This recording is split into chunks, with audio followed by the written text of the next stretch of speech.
Hello, everyone. I have watched 3 out of the 6 episodes for Secret Invasions, and wow, just so much to talk about. But nothing honestly really good, unfortunately. But we will get to it. Let's recap on the first episode, shall we? So basically, the first episode established that the reason the Skrulls, or a rebel group of Skrulls, are now gunning to take over the Earth due to Nick Fury and Captain Marvel not keeping their promise and finding a world for them. Quite literally their fault that the Earth is dealing with this shit right now with the Skrulls. And we can't really forget how both Talos and Fury are feeling really old. Honestly, that they're feeling their age, that they're out of touch with their skills. Primarily Fury, and it's just unfortunate to see. Even his second in command, Maria Hill, thinks he doesn't have what it takes anymore and isn't on top of his game anymore, which is it's pretty shocking to really see, right? But we see bits and pieces of the Rebel Scrolls and life together in their own little sanctuary. And I will say it's kind of nice to see their perspective and see like what they're doing. But you know, at the end of the day, they're trying to take over the planet, right? By the end of the episode, a big event sparks the beginning, and the Rebel Scrolls plan to take over Earth. And that's honestly episode 1. That is it. That is really just it. It's just a lot of like introduction and showing everything, and it was not great as a first episode in my opinion. But let's get on to episode 2. Episode 2 pretty much reiterates that Fury is at the top of his game. Then we get a bombshell from Talos that there are millions of Skrulls now on the planet, which pisses Fury off. And Fury didn't know this because he was in fucking space in his space station, and there are now millions of Skrulls on the planet. This, of course, pisses Fury off, or shall I say Nick, right? It pisses Nick off, and you know, he talks some shit to Talos, and he left, right? Let's keep in mind that throughout the entire episode, Fury doesn't even get to mourn his most trusted friend and subordinate, Maria Hill, and I just feel like it's a little weird that we don't get like a little moments or nothing. Like Maria Hill is literally a character that has been in the MCU since damn near the beginning, so there's really no moment for her besides the little funeral proceedings that gathering her body and stuff and talking to her mom. It was really a moment. It was just like her mom just being pissed off at Fury, like, bro, you were supposed to keep her safe, blah blah blah. And I'm like, all right, cool, whatever, right? And then that was pretty much Nick's reaction to it. He was like, damn, this fucked up. Anyways, I got shit to do. And I'm like, oh, okay, that if that's how they're gonna do it, all right, whatever, right? We get a bit of a view with some type of machine the rebels are working on a little bit after this, and then to somehow deal with Earth's mightiest heroes is because of this machine. Rhodey goes to talk with the representatives of the nations that were attacked and stuff like that, and because they all know that Fury is somehow involved, so now they want answers from the US. And later on, Fury and Rhodey meet, and basically Rhodey gives the message to Fury from the higher ups that he is fired, and he isn't who he is anymore. He's not useful anymore. He's just Nick. He's just Nick. Let me say this, everyone listening, that primarily we have been watching just Nick. This has just been the Nick show the entire time, right? The entire show so far is not Fury. It's Nick. But when a guard tries to grab Fury, or grab Nick, I should say, we see about a minute of Fury. About a minute. It was really nice. The casual just putting the guard in arm block and talking his shit. I'm sitting like, all right, cool. We're getting a little bit of Fury here. Go on, keep going. And then it just cuts to Nick just walking out and feeling all winded from his little exercise with the guard. And I'm like, oh, okay, sure, whatever, right? He's feeling his age again. They're showing this again. All right, whatever. During this episode, we see that Gravik meets with the Skrull Council. After talking a bit, one of the Skrulls say he would take his UN soldiers and march into Gravik's camps. But before being shut down, first of all, what? You mean to tell me that Fury has known that these members of Skrulls that are high up, that these council members of Skrulls are high up in human government positions? One of them is the damn Prime Minister, right? What in the fuck? These Skrulls are in control of so many human lives, and guess what? Guess what, everybody? Gravik talks to them. He talks them into making him the new general, right? The position that Talos was like back in the day, right? When he was on top of his shit, right? Gravik is now the general of the Skrulls, so now the lives and future of the Skrulls are now in his hands. And now he's essentially the leader of the Skrulls on Earth that now number in the millions. I might add. I might go ahead and reiterate. By the end of the episode, Nick Fury walks into a house. A Skrull woman is prepping her ingredients for food, and then Nick Fury puts on a ring, and then lo and behold, they hug and kiss, and it ends so sweet, right? Yeah, like, you know, we see, oh yeah, Nick Fury is married to a Skrull, cool, and then the episode ends. So I'm like sitting here like, what's going on here? Like, you can't just go ahead and be like, yeah, a bunch of Skrulls that are high up, that are in the council, are in control of like high positions in governments around the world, and now Gravik has like all their forces essentially and all their support. And I'm like, what the fuck? What is going on here? Like, I don't get it. Now, lastly, let's jump into episode 3. Hopefully, everyone is still with me.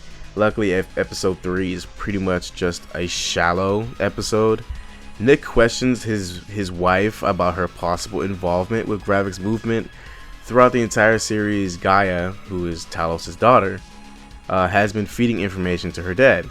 And not subtly, I might add, as, you know, Gravik and his number 2 seems to be very suspicious of her, right, throughout the entire series so far.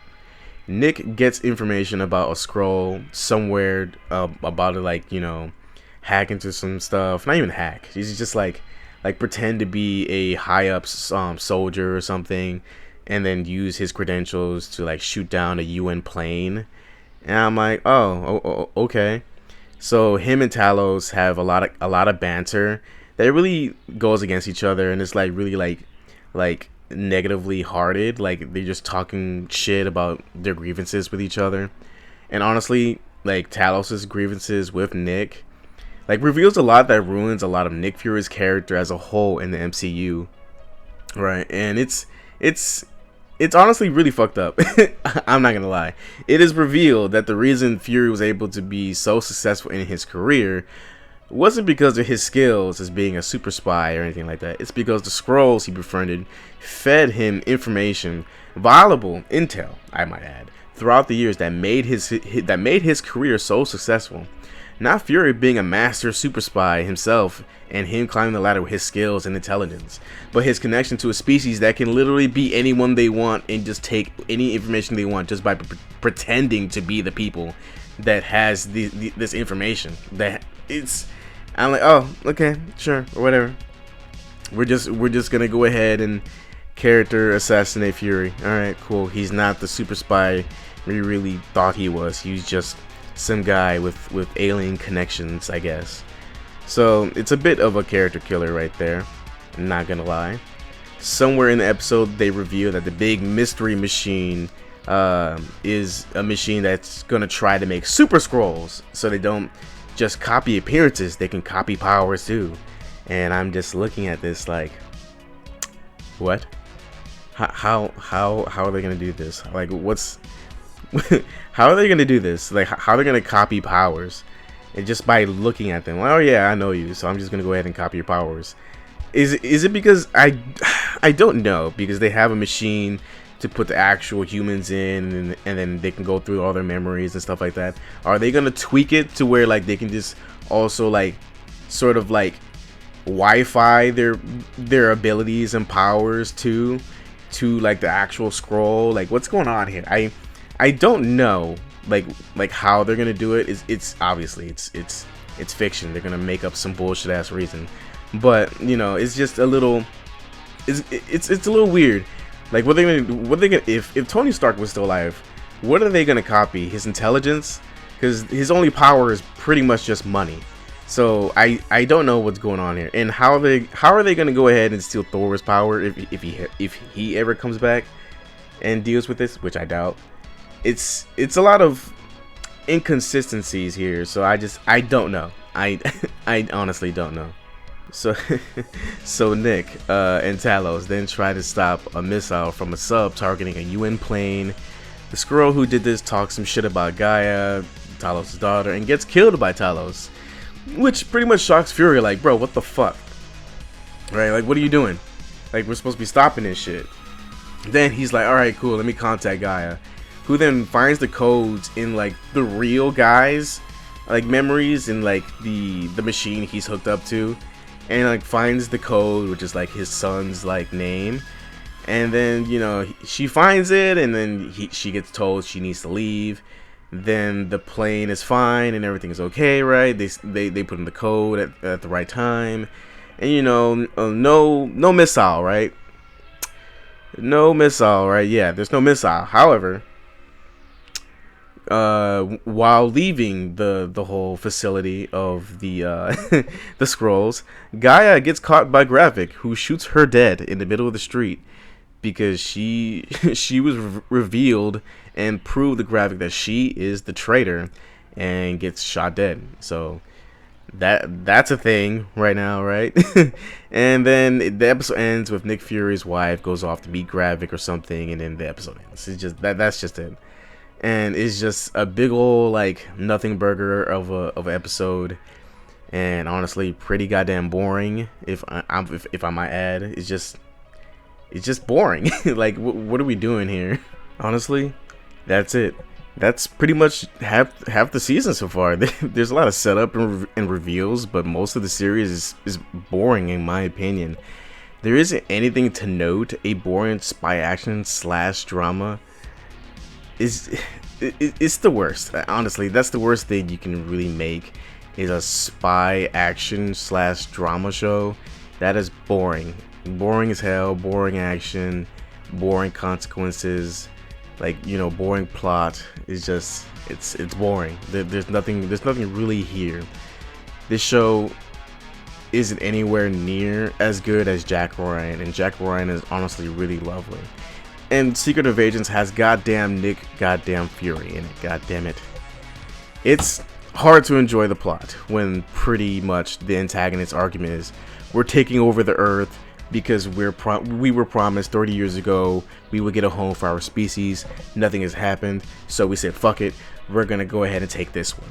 And then goes off and explains how humans aren't united, they're scum, they're destroying themselves and the Earth, and they don't deserve to be the top species on Earth. And the Skrull should be, fuck them humans, fuck them, we're gonna go ahead and take over. And I'm just sitting here like, that's cool and all, but like, bro, like the plot is just set up because the failures of like two heroes, and it's just hard to really just like keep up with like any excitement or any love for these characters when all this could have been situated within them 30 years. It's 30 goddamn years, goddamn it.